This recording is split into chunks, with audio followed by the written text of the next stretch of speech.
I really want to commend Senator McDougall and the rest of the Independents for bringing this bill forward. It's unfortunate that it has to come to this, which you've all outlined very clearly. But well done. You know, it's well overdue. And thank you, Senator Clone, for outlining. It can't be easy to stand up in the House and say, you know, I give a personal story like that and how much it's affected you and your son. So thank you for giving that insight to us. Like parents have said that scoliosis squeezes the life out of their children as they wait for treatment, be it surgery or not. And I think this has come up many times before, that if people, early detection, early diagnosis and early treatment is what you hope is going to come from this bill. For far too long, hundreds of families living with scoliosis have felt ignored by the state. And despite promises made in good faith, I believe it was in good faith too, by the then Minister, who was now tarnished in 2017, Children's Health Ireland have failed to provide the focus required to address the waiting lists. People, especially children who have scoliosis, deserve to be prioritised, and their unnecessary ongoing suffering and premature deaths cannot be tolerated or allowed to continue. We all know that delaying a required response to any problem does not help matters, and the opposite is true. Delays have caused more suffering, and we have seen cases where they've resulted in death.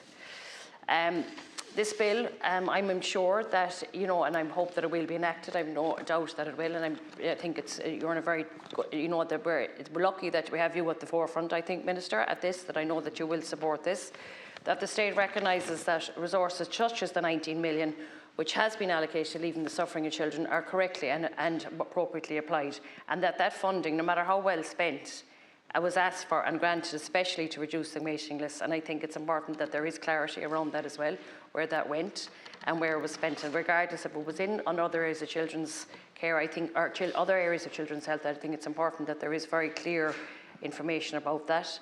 It should have been spent in helping to reduce the waiting lists, and I'm hoping that this bill will ensure this.